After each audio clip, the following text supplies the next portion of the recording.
Bonsoir mesdames et messieurs et bienvenue dans cette nouvelle émission Diagnostic, votre rendez-vous santé hebdomadaire. Nous allons vous accompagner tout au long de cette saison pour parler sur plein de sujets concernant votre santé. Et pour ce soir, nous abordons un problème de santé publique qui est la poliomyélite. Une maladie que l'on croit parfois disparue, mais qui reste une menace lorsque la couverture vaccinale baisse. L'Algérie a lancé le 30 novembre dernier une campagne nationale vaccinale contre le poliovirus de type 2 sous le slogan « Ensemble unis contre la poliomyélite ». Et depuis, les parents s'inquiètent et posent des questions. Qu'est-ce que la poliomyélite ? Pourquoi cette campagne vaccinale? À qui s'adresse-t-elle et quelle est la situation épidémiologique dans notre pays? Pour répondre à vos questions et préoccupations, nous avons le plaisir d'avoir parmi nous ce soir professeur Benhala Nafissa. Vous êtes professeur en pédiatrie à l'hôpital Bni Msous. Bonsoir, bienvenue et merci d'avoir accepté notre invitation. Merci de m'avoir invitée. Je suis très heureuse de parler de ce sujet qui me tient particulièrement à cœur. Merci.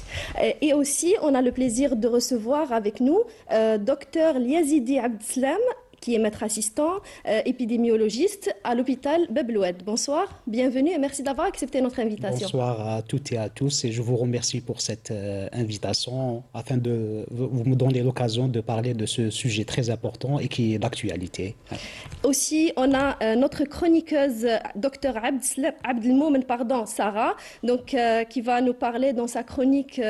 Tu vas nous parler de comment préparer son enfant à la vaccination, c'est ça? Exactement, ravie de faire part de l'équipe et aussi de parler de ce sujet d'actualité. Très bien, bienvenue dans l'équipe Sarah.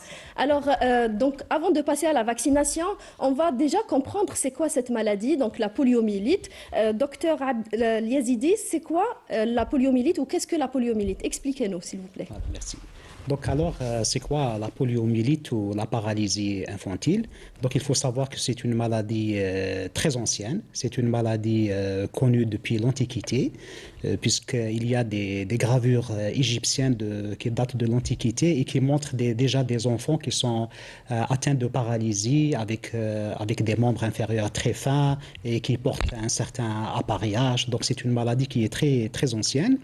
C'est une maladie qui est causée par un virus qu'on appelle le poliovirus, qui cause une inflammation de la moelle épinière et qui est capable de donner une paralysie.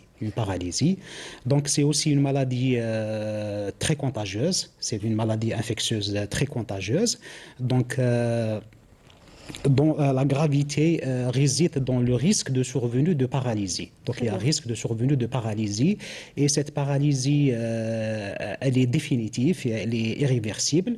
Donc, et dans certaines situations, donc, cette paralysie peut toucher les muscles respiratoires, donc, ce qui peut provoquer un arrêt de la respiration et le décès de l'enfant.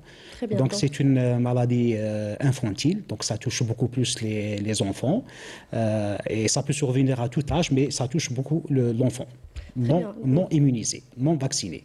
Donc, vous l'avez dit, c'est une maladie très contagieuse, donc c'est une maladie virale, et puis ça peut causer une paralysie irréversible qui est définitive, qui peut causer un handicap lourd aussi. Donc, comment se transmet ce virus, docteur?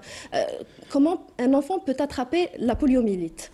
La poliomyélite, qui est une maladie infectieuse virale, elle fait partie d'un groupe de maladies qu'on appelle les maladies du péril fécal, qui regroupe aussi le choléra, l'hépatite virale A et autres maladies intestinales, que ce soit virales, bactériennes ou parasitaires, donc qui se multiplient dans le tube digestif. Donc, comment se fait la transmission de cette maladie? Donc, elle se fait si ces agents pathogènes, donc bactéries et virus, sont ingérés ou ingestés par voie orale, donc par l'intermédiaire des aliments ou de l'eau qui sont contaminés par ces agents pathogènes et qui sont ces aliments ou de l'eau qui est contaminée par des matières fécales. Donc, c'est une maladie qui est aussi à transmission hydrique. Voilà, c'est comme ça que se fait transmission de ces maladies. Donc, c'est pour cette raison que ces maladies qui sont dites du péril fécal se trouvent dans les zones où il y a des mauvaises conditions d'hygiène et de salubrité. Oui. Donc, il y a aussi un autre mode de transmission, c'est la transmission par les gouttelettes rhinopharyngées. Donc, le virus, il peut se trouver aussi au niveau de la sphère ORL et la transmission peut se faire par les gouttelettes salivaires. Très bien. Donc, ce virus, il se trouve au niveau de la gorge ou au niveau des intestins. Et au niveau des Voilà. intestins, donc un enfant malade atteint de la poliomyélite, il peut continuer à excréter ce virus dans l'environnement. Donc, il va contaminer les eaux usées.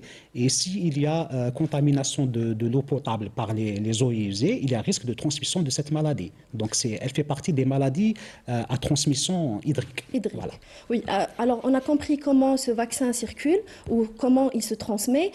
On veut maintenant comprendre quels sont les symptômes de cette maladie. C'est-à-dire quels sont les signes cliniques que l'enfant va avoir quand il va attraper la poliomyélite. Les signes cliniques de cette maladie, il faut savoir que dans la majorité des cas, dans plus de 90% des cas, cette maladie, elle est silencieuse, elle est inapparente, il n'y a aucun symptôme. Et dans moins de 10% des cas, ces enfants peuvent présenter des signes d'une infection intestinale banale, c'est-à-dire diarrhée, douleur abdominale, une petite fièvre. Mais il y a certains enfants qui risquent de développer une paralysie. Une paralysie. Et comment expliquer cela? C'est le virus, il passe du tube digestif vers la circulation sanguine. Donc, si l'enfant n'est pas immunisé, il n'est pas protégé contre cette maladie, il n'a pas cette immunité locale digestive, il y a risque de passage de ce virus dans la circulation sanguine.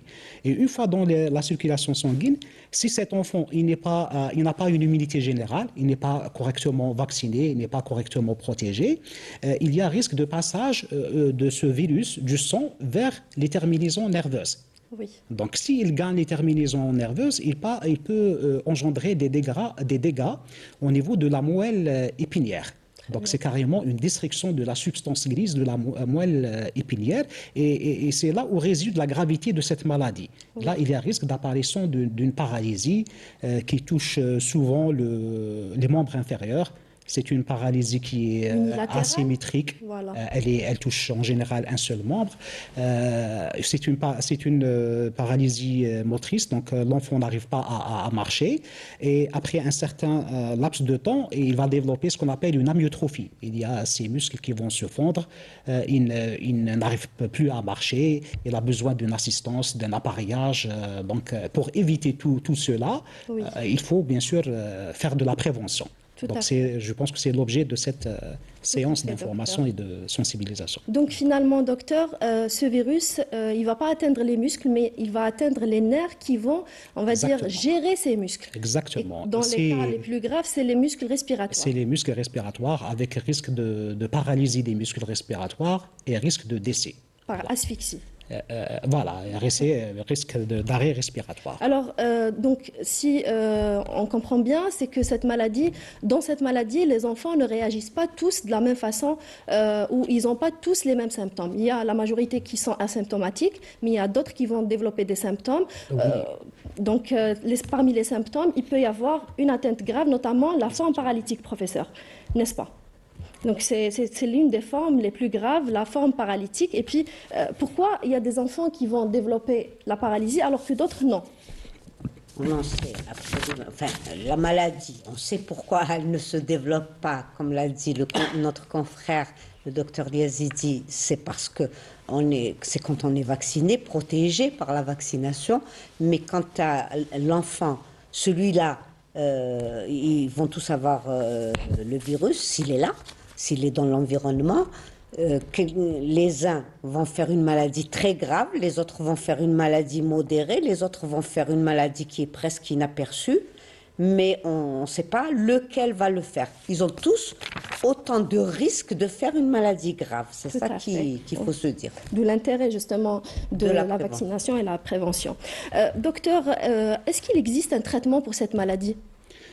Bon, malheureusement, il n'y a aucun traitement qui est efficace contre l'infection par la poliomyélite. Donc, le seul moyen qui nous reste, c'est la prévention par la vaccination. Donc, c'est une maladie qui n'a pas de traitement, mais qui dispose d'un vaccin très efficace. Et on a aussi un autre atout, que c'est une maladie qui ne touche que l'être humain. On n'a pas de réservoir animal. Donc, c'est une maladie qu'on peut éradiquer.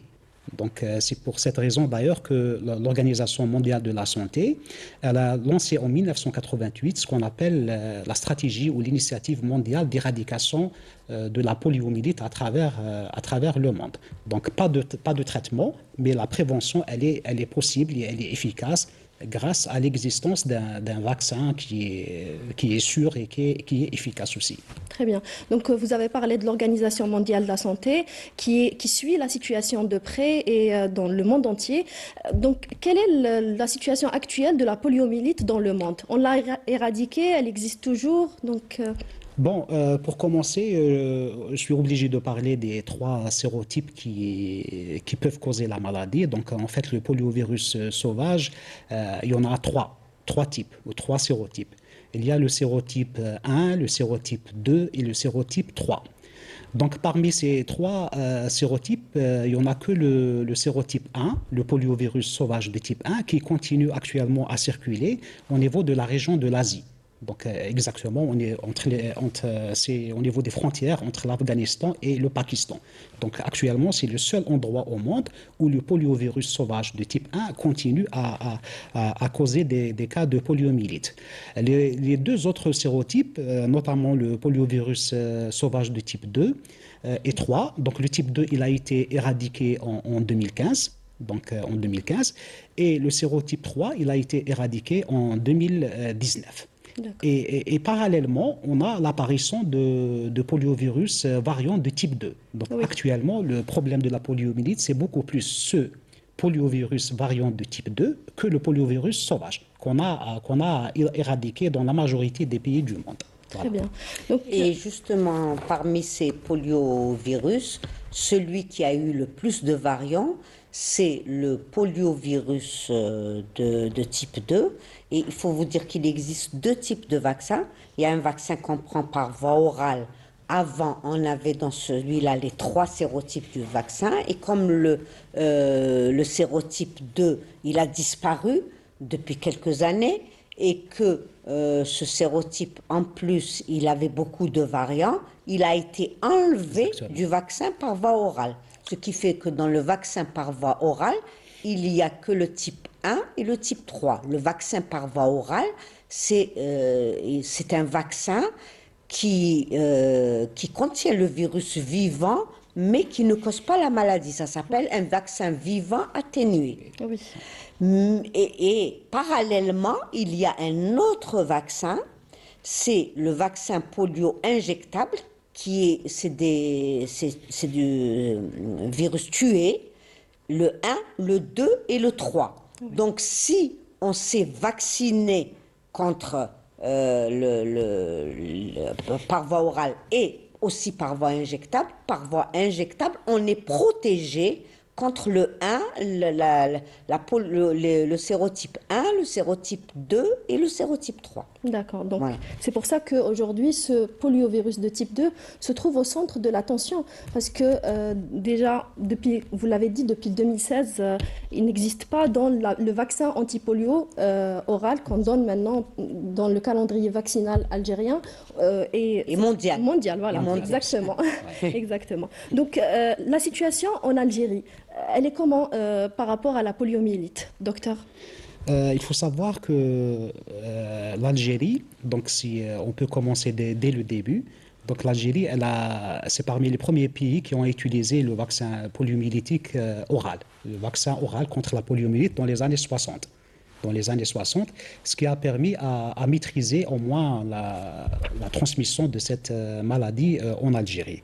Il faut savoir aussi que l'Algérie, elle a adhéré à l'initiative mondiale d'éradication de la poliomyélite, c'était en 1993, et le dernier cas de poliomyélite qui est causé par le poliovirus sauvage en Algérie, il remonte à 1996.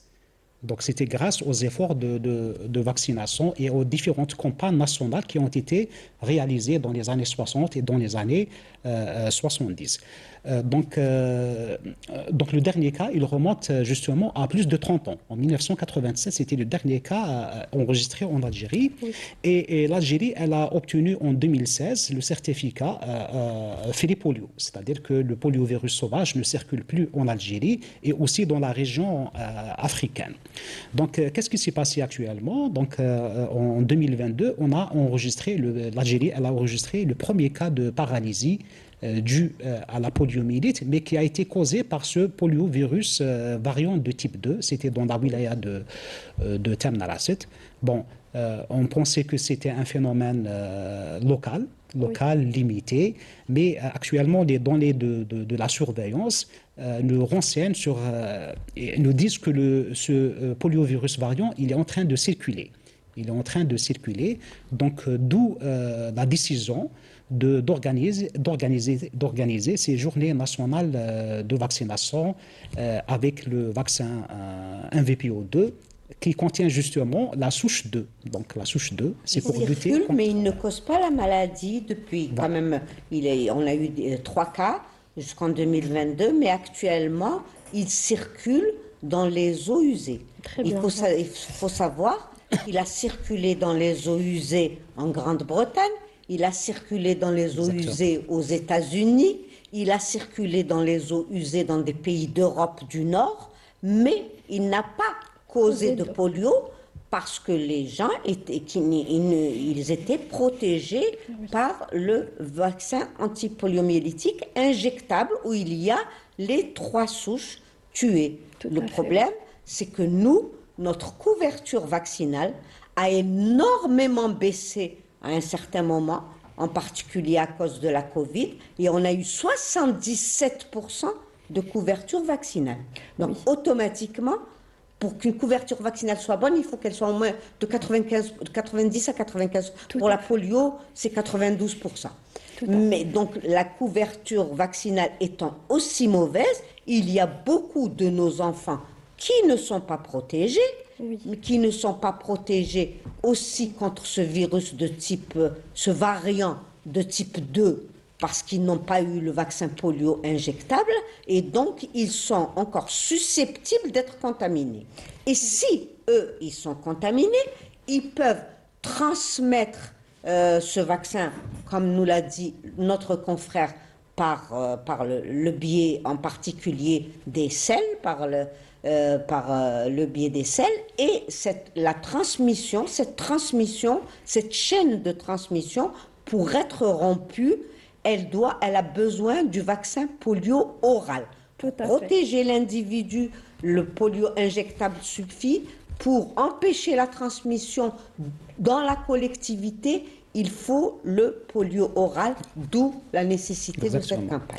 Juste une précision, ce poliovirus variant de type 2, il a les mêmes capacités que le poliovirus sauvage en termes de provoquer la paralysie. Oui, donc la même gravité il peut causer la même gravité ou il peut être grave. C'est pour ça c'est considéré comme une urgence. La réponse, c'est une urgence. D'où la nécessité de faire une campagne de vaccination supplémentaire en utilisant ce vaccin. Très bien. Donc, l'Algérie, elle a pris toutes les mesures justement pour éviter que cette maladie réapparaisse dans la société et puis chez nos enfants. Et donc, notre collègue Nawel Bendjilali s'est déplacée dans l'un des centres de vaccination lors de cette campagne vaccinale. Donc, elle nous a ramené ces images dans ce reportage. Je vous invite à le suivre. Regardez. La poliomyélite dite polio est une maladie virale très contagieuse qui envahit le système nerveux et peut causer une paralysie irréversible. Ensemble, unis contre la poliomyélite. L'Algérie lance une mobilisation nationale pour ses enfants à travers une campagne de vaccination contre la poliomyélite qui vise une cible très précise de 4,4 millions d'enfants âgés de 2 à 59 mois. Considérée comme la tranche la plus vulnérable. Alors la poliomyélite, c'est une maladie très dangereuse pour l'enfant dans le cas où il l'attrape. Donc ça peut donner des paralysies flasques, donc paralysie des jambes, et ça va empêcher l'enfant de marcher. Ces journées de vaccination, elles ont été préparées en amont. Donc nous avons eu beaucoup de formations à tous les niveaux, par le ministère de la Santé, avec des superviseurs. Ça a été une formation en cascade entre les superviseurs. Ensuite, ça a été au niveau des structures, des centres de santé, tout le personnel médical, paramédical, péricultrice, sage-femme, pharmacien. Tout le monde a été formé pour prendre part à cette campagne de vaccination et pour la réussite de cette campagne. La campagne se déroule selon un programme rigoureux, en 3 passages distincts, conçus pour assurer une protection maximale. Il y aura 3 phases, donc ces journées du 30 au 6 décembre. Il y aura des rappels à la fin décembre. Et il y aura en janvier aussi une autre vaccination. On est obligé de faire ces 3 rappels. Pourquoi? C'est pour arrêter cette maladie. Et c'est à l'échelle mondiale. La campagne de vaccination massive agit comme un rempart proactif pour maintenir le statut du pays libre de polio et protéger les générations futures contre cette maladie invalidante. Chaque enfant vacciné est une victoire décisive pour la santé publique. C'est important et c'est la santé de nos enfants. Je me demande comment il y a des mamans qui pensent que faire vacciner leurs enfants, c'est un risque, alors que c'est tout à fait le contraire. Genre, on doit protéger nos enfants, on doit respecter la vaccination, c'est très très important. On voit plus de cas de polio, ça fait des années, et là finalement il y a eu quelques cas qui donnent des paralysies définitives. Il n'y a même pas de traitement. Et le seul traitement, si vous voulez entre guillemets, c'est la prévention, c'est le vaccin. Grâce au vaccin, on évite toute cette paralysie. Et même elle peut tuer aussi cette maladie. Donc j'encourage les parents, c'est rien du tout, ce sont que 2 gouttes quand on est au niveau de la bouche de l'enfant. Moi, je lance le message aux parents et je dis que c'est très important parce que le risque d'attraper la polio, c'est très dangereux. Donc, je les incite à se présenter au niveau de la PMI pour se faire vacciner, recevoir leur dose de vaccin.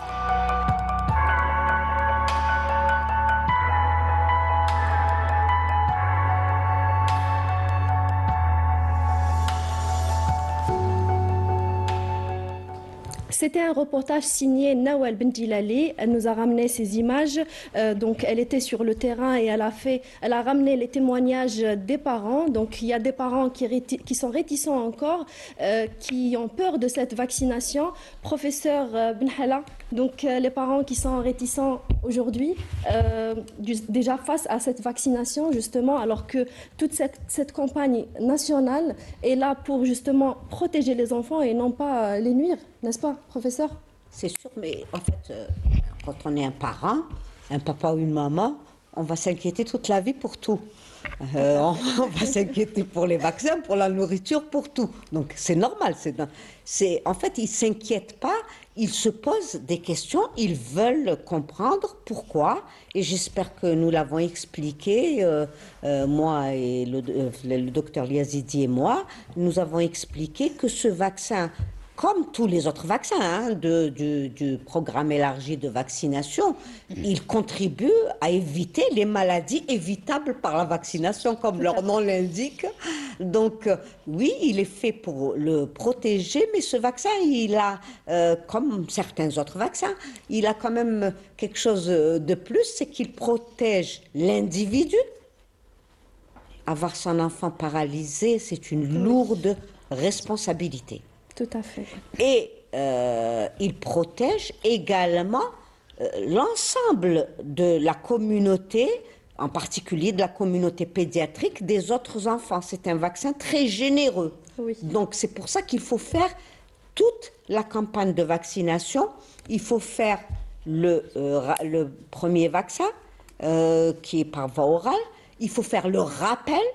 Donc pour le 2e vaccin, et il faut faire le 3e vaccin qui n'est pas un rappel de la voie orale, c'est pas un rappel, celui-là, c'est l'injectable qui va protéger lui, parce que celui-là, il protège contre le variant de type 2, les gouttes, le NVPO2 protège contre le variant de type 2, et le vaccin injectable va protéger contre les 3 sérotypes. Donc là, on a vraiment blindé la couverture de l'enfant en ce qui concerne la polio. Oui, donc protéger son enfant et protéger la société, Absolument. arrêter la circulation de ce virus. Et puis, pour les parents qui s'inquiètent, donc Docteur Sarah Abdelmoumen, donc tu nous as ramené des conseils pour parler, pour les parents, pour préparer les parents surtout, et les enfants à la vaccination, n'est-ce pas? Exactement. Très bien. Alors, la vaccination, ce n'est pas juste des piqûres, le calendrier et le carnet vaccinal. C'est un moment émotionnel pour toute la famille. Et c'est un moment qui les parents gèrent généralement, c'est pas l'enfant. Hein. L'enfant, il va suivre ses parents. Donc du coup, c'est un moment stressant. Et comment transformer ce moment stressant en un acte de confiance? Et c'est dédramatiser la peur des parents. Parce que c'est là que tout commence. Un enfant ne connaît pas le vaccin, mais il saura reconnaître la peur dans les yeux de ses parents. Tout à fait. On est oui. d'accord. Donc du coup, j'invite tous les parents, si vous avez des questions, orientez-vous vers votre médecin de famille, votre pédiatre. Il répondra à toutes les questions, tous les litiges qui bloquent cette action qui est très très importante parce que vous allez protéger votre enfant qui est le plus précieux pour vous, d'accord? Donc Oui. on n'hésiterait pas s'il n'y avait pas une réticence. Donc s'il y a une réticence, essayez de vous informer auprès des personnes qui ont le maximum d'informations. Votre médecin de famille, votre pédiatre, les infectiologues, les personnes qui gèrent cette situation. Et dès que vous êtes prêts, prenez le carnet vaccinal et il faudra préparer l'enfant. La préparation va différer selon l'âge. Le nourrisson va avoir... il ne comprend pas beaucoup, donc du coup, c'est la maman, c'est sa présence. Donc, durant si c'est le polio, ça sera oral ou même pour l'injectable, les nourrissants, c'est généralement au niveau des cuisses parce qu'il ne marche pas. Et après, ça sera, je parle de tous les vaccins, hein, et sinon, ça sera au niveau du bras. Et dans cet acte, pour le nourrisson, il n'y a pas mieux que les bras de sa maman. Tout à fait. C'est le meilleur des antalgiques. mieux rassurer. Exactement, pour rassurer et tout ça. Donc l'allaitement avant et après aussi peut aider dans cette partie. De 2 à 6 ans, il faudra lui parler, lui expliquer selon son langage. Lui dire que c'est notre bouclier, ça va te protéger contre les microbes et surtout lui dire comme si que c'était un super pouvoir. Qu'il n'y ait pas de peur vis-à-vis du contexte médical. Parce que si il a peur du vaccin, il aura peur des médecins toute sa vie. Oui, c'est là tout que à tout fait. s'installe. Et pour les plus grands, à peu près, là, il faudra répondre à toutes les questions. C'est quoi? Ça sera oral, injection, et ne pas dire que ça va pas faire mal, parce qu'il faut pas mentir. Oui. Je lui dirai, je serai là, on est présent, ça sera douloureux, mais c'est temporaire et ça va te protéger. Sinon, il va perdre confiance. Confiance, et c'est là que la confiance s'installe sur le corps médical, oui. d'accord? Et surtout, éviter de dire quand ils font des bêtises, je vais te prendre chez le médecin pour te faire une piqûre. Là, on installe une peur.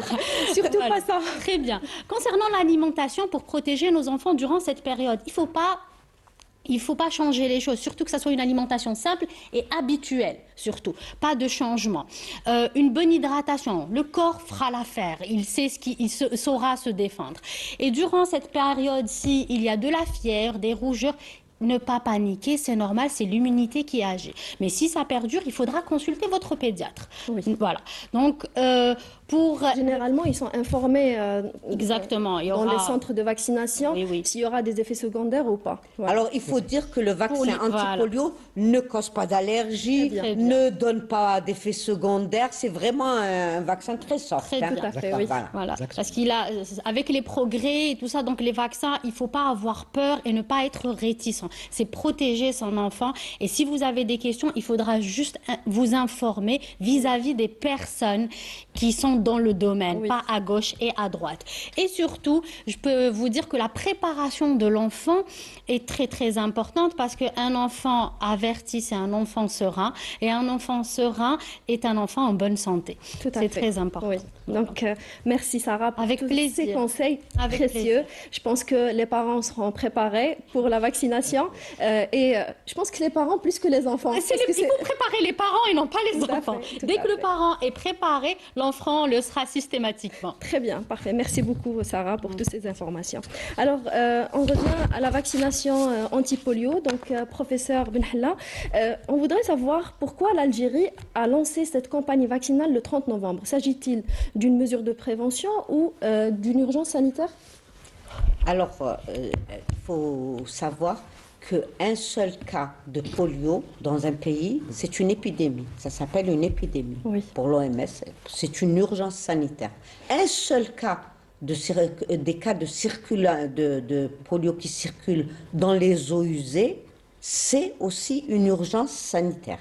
Oui. Donc, du moment qu'il y a du virus qui a circulé dans les eaux usées et que nous n'avons pas une très, très, très bonne couverture vaccinale, nous n'avons pas eu, notre couverture vaccinale est remontée, hein. Elle est à 92% maintenant, mais on a le passif de tous ceux qui n'étaient pas vaccinés. Oui. Donc là, c'est une urgence sanitaire. Donc cette campagne était absolument indispensable pour, d'une part, éviter d'avoir des polios par le variant de type 2, mais aussi garder notre statut de polio-free que nous avons acquis quand même assez sûrement et difficilement quand même. Oui, donc ce vaccin est un vaccin par voie orale. Il y aura un vaccin par voie orale, rappel aussi par voie orale, et puis la forme injectable, c'est ça. Donc, de quoi par quoi il est différent ce vaccin de l'ancien vaccin, ou le vaccin classique, on va dire. Voilà, donc pendant cette campagne, on a utilisé un vaccin anti-polio 2, alors qu'il y a des parents qui posent beaucoup cette question, d'ailleurs, je pense qu'on nous a tous posé cette question. Mon enfant est déjà vacciné, est-ce que je dois le revacciner? Voilà. Alors, il faut vous dire que revacciner un enfant par n'importe quel vaccin pratiquement, surtout un petit, ce n'est jamais dangereux. Oui. L'organisme peut supporter des milliers d'antigènes, peut leur faire face et on ne met pas l'organisme en danger en faisant des vaccins, quel que soit le vaccin. Hein. Oui. Donc, il se trouve que le variant de type 2 n'existe plus, on vous l'a dit, depuis quand même quelques années, depuis 2016, on a remplacé ce vaccin. Le vaccin où il y avait 3 virus sérotypes vivants atténués par un vaccin par voie orale qui contient que 2 sérotypes atténués, le 1 et le 3. Le 2 n'est plus contenu dans le vaccin oral. Il est toujours contenu dans le vaccin polio injectable. Tout à fait. Voilà. Alors, mais cette campagne, elle a pour but de renforcer l'immunité donc par voie orale qui permet d'éviter la transmission, l'immunité muqueuse, et elle a pour but également de renforcer l'immunité humorale en y adjoignant une injection de VPI, le vaccin polio injectable, qui contient les 3 sérotypes. Très bien. Même si l'enfant est vacciné, on va encore renforcer sa protection. C'est tout ce qu'on va faire. On ne peut pas être dangereux en le revaccinant. Donc, tous les enfants qui sont âgés entre 2 mois et 5 ans sont concernés par cette campagne vaccinale et doivent être vaccinés par le poliovirus pour atteindre justement une immunité collective, peut-être? Oui, c'est ça l'objectif. Une immunité individuelle et une immunité collective. Très bien. Mais tous les enfants, sauf ceux qui ont des contre-indications qui sont exceptionnelles. Il n'y a pas d'allergie. Moi, je suis allergologue en même temps. Il n'y a pas d'allergie avec le vaccin anti-polio, avec le vaccin anti-polio, mais il y a des contre-indications. Justement, par exemple, professeur, quelles sont les contre-indications? La première des contre-indications, pourquoi avant on faisait le vaccin, on le faisait à la naissance. Oui. Mais la principale des contre-indications, c'est le déficit immunitaire. Oui. Le déficit immunitaire, c'est une maladie très très rare où notre immunité ne fonctionne pas de façon congénitale, un déficit immunitaire congénital. Si on a un déficit immunitaire acquis, par exemple on est un cancéreux et on reçoit des médicaments anticancéreux qui font baisser l'immunité, ou si on reçoit des corticoïdes à très forte dose, par exemple dans certaines maladies, comme des maladies rénales, le syndrome néphrotique, là on ne va pas faire le vaccin. Et c'est pour ça que quand on va aller pour se faire vacciner, il faut préciser quand on a une maladie, pour ce que les agents vaccinateurs sachent si cette maladie, elle est grave ou elle n'est pas grave. Et je vous précise que le fait d'avoir une fièvre à 38 ou inférieure à 38, ce n'est pas une contre-indication de la vaccination.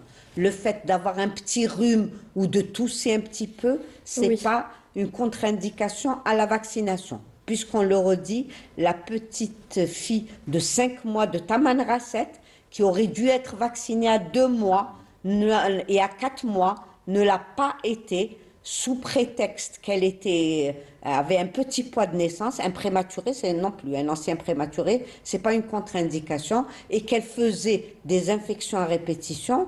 Mais qu'est-ce que ça lui a coûté? Ça lui a coûté une polio. Oui, donc malheureusement.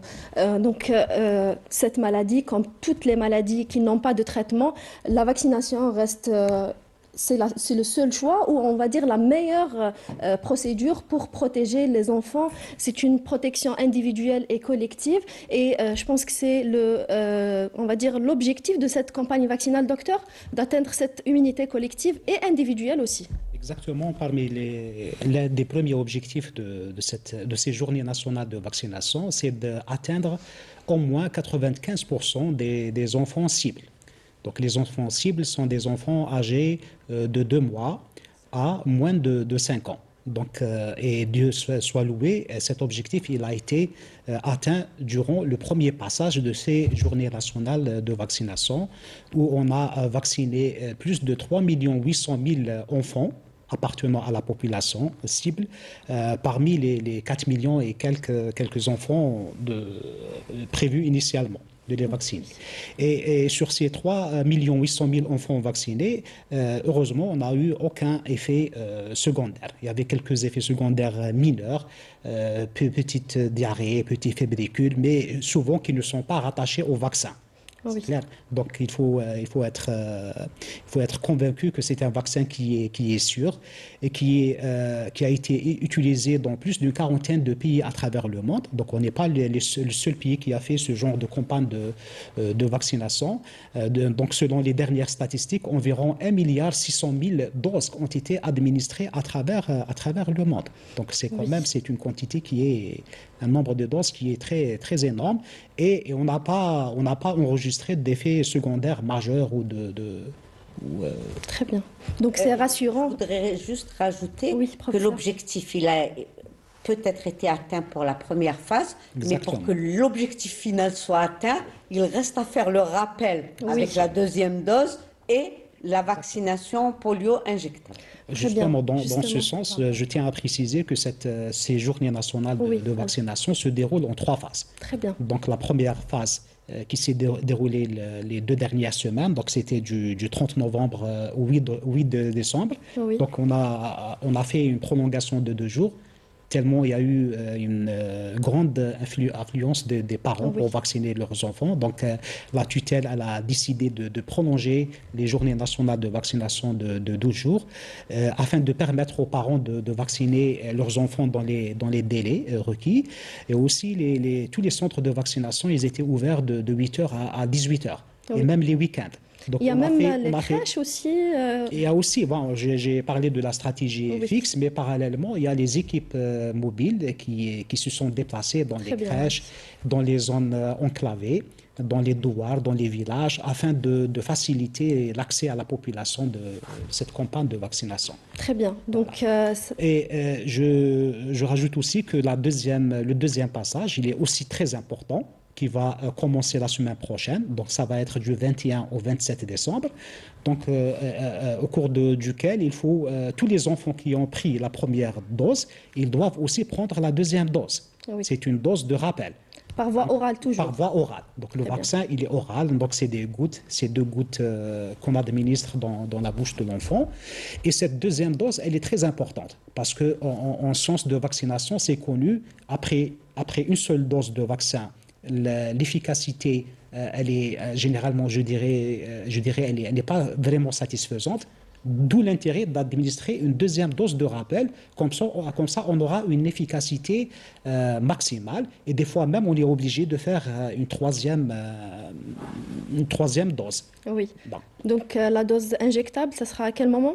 Ça sera la troisième round ou le troisième passage qui va se dérouler du 25 au 31 janvier 2026. Bien. Et ça sera un vaccin contre la polio injectable qui contient les 3 souches du virus. Donc bien, comme ça, oui.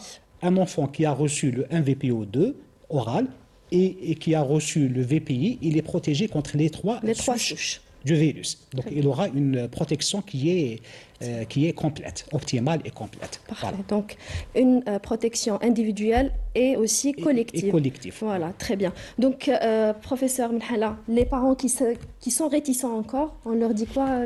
Est-ce qu'on peut leur conseiller? Qu'est-ce qu'on peut leur dire? Il faut savoir qu'en matière d'hésitation vaccinale, il y a 2 sortes de parents. Oui, Il y a les parents qui ont peur. Et ça, je vous dis, c'est normal. Quel est le parent qui n'a pas peur dans la vie pour son enfant? Dans tous les domaines, pas seulement la vaccination. Alors j'espère que nos explications les auront satisfaits. Franchement, je vous le dis quand même, je suis pédiatre depuis plus de 40 ans. Et en plus, je fais partie du comité vaccination. Et donc, le vaccin antipolio, c'est un de ceux qui a le moins d'effets secondaires. Et de toute façon, même les autres vaccins, même s'ils ont des effets secondaires, la plupart sont mineurs. oui. Donc, vraiment, c'est vraiment, je pense que nous pouvons les persuader pour ça. Il y a des gens qui sont anti-vax. Oui, même pour les autres vaccins, je pense. Oui, oui. qui sont anti-vax. Pas spécialement. Alors, vous savez, anti-polio. dans le monde entier, on n'a jamais trouvé une stratégie pour empêcher les anti-vax d'être anti-vax. Oui. Voilà. Mais il est important... Mais ils sont extrêmement rares. Oui.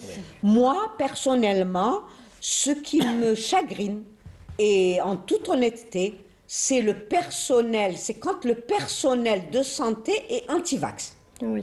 Ça, c'est quelque chose de très dangereux, parce que comme l'a dit notre confrère, vers qui le patient va se tourner pour demander des explications? Il ne va pas se tourner vers moi, il ne me voit pas, je travaille au CHU. Il va se tourner vers son pédiatre ou son généraliste qui est à côté de lui, et nous espérons donc que nos collègues nous aideront beaucoup dans justement dans cette persuasion. Oui, Souvent, alors... Oui, docteur. L'expérience nous a montré que les parents, ils font plus confiance aux agents vaccinateurs et à leurs médecins de famille et à leurs médecins de pédiatre. Donc, je profite de cette occasion de lancer un appel à tous les agents vaccinateurs, tous les médecins de famille, tous les pédiatres. Ils doivent nous aider pour la réussite de cette campagne vaccinale. Non, tout à fait. Nous, à la Société algérienne de pédiatrie, on a fait 2 enquêtes, d'ailleurs à quelques années d'intervalle, pour voir à qui les parents faisaient confiance. Et on leur a demandé. Et si c'était, je m'excuse pour les médias ou pour d'autres moyens, etc., ils nous ont dit que, c'est pas qu'ils vous font pas confiance, la première personne à qui ils font confiance, c'est leur médecin traitant. Oui. Et c'est normal. Donc voilà, et effectivement, je me fédère avec mon ami le docteur Liazidi pour dire que vraiment, nous faisons appel à nos confrères pour aider les enfants et pour les protéger. Oui, alors on voit beaucoup de fausses informations qui circulent sur les réseaux sociaux parce que aujourd'hui tout le monde a Internet, donc tout le monde peut se documenter, et précisément sur les réseaux sociaux, il y a ceux qui donnent des fausses informations, et c'est ce qui a fait qu'il y a eu cette réticence, il y a eu les parents qui sont vraiment inquiets et se posent des questions, donc c'est normal et c'est légitime, mais on est là aujourd'hui justement pour leur expliquer, les rassurer aussi que ce vaccin, bon, pour cette maladie qui n'a pas de traitement, et pour toutes les maladies qui n'ont pas de traitement, reste... Et même pour celles qui en ont, hein, qui sont évitables par la vaccination, il faut profiter du vaccin. Oui, exactement, parce qu'on protège... Tout à fait. Donc, ça protège la personne et la collectivité ou la société. Et donc, la vaccination reste dans la poliomyélite. on va dire, la pierre angulaire de la prise en charge. Voilà. Exactement. Ouais. Donc, et c'est pour ça que, d'où l'intérêt de cette campagne nationale vaccinale contre le poliovirus de type 2. Donc, vous l'avez compris. Donc, ce vaccin, est sûr. C'est un geste simple, on va dire très important pour protéger vos enfants et la société. Un dernier mot, docteur, peut-être? Justement, donc, je tiens à rendre hommage aux agents vaccinateurs et au personnel de santé qui ont fait des efforts énormes pour la réussite du premier passage des journées nationales de vaccination. On a vu un personnel très engagé pour la réussite de cette campagne, malgré les conditions climatiques difficiles. Parce que moi aussi, j'étais sur le terrain, j'étais superviseur de la wilaya de Mostaganem, et j'ai vu le sacrifice des agents vaccinateurs, malgré le manque de moyens, parfois le manque de véhicules, surtout pour les équipes mobiles. Donc, ce n'était pas facile de gérer ça. Quand même, ils ont tenu, ils ont atteint leur objectif. Voilà. Donc, je leur félicite. Donc, merci à tout le personnel soignant qui veille sur les patients et qui veille sur cette campagne nationale. Merci, docteur Eliazidi Abdeslam, de nous avoir, d'avoir participé à notre émission aujourd'hui et d'avoir apporté toutes ces informations. Merci à vous de m'avoir invité. Très bien. Professeur, vous avez un conseil à donner? Donc, un dernier conseil? D'abord, j'adhère à ce qu'a dit notre confrère, parce que moi, j'étais assistif à ce moment-là pour des journées sur la vaccination et j'ai vu le balai incessant, parce que c'était une journée faite par les épidémiologistes. C'était vraiment un balai incessant. Je dis aux parents, faites confiance au vaccin. Franchement, c'est un vaccin qui va protéger votre enfant. Je crois qu'on a tous la responsabilité de protéger nos enfants.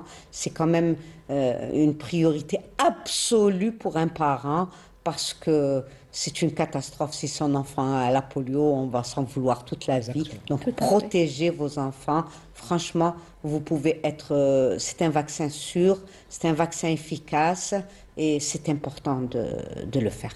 Merci, professeur Benhala Nafissa, donc, pour toutes ces explications. Merci à vous de m'avoir permis de dire quelque chose qui me tient à cœur. Merci d'avoir été parmi nous ce soir. Je remercie aussi Sarah Abdelmoumen pour tous les conseils que tu nous as apportés ce soir, des conseils pratiques pour les parents, comment préparer leurs enfants pour la vaccination. Merci à vous aussi, chers téléspectateurs, de nous avoir suivis ce soir. Je vous donne rendez-vous la semaine prochaine. Passez une agréable soirée et à bientôt.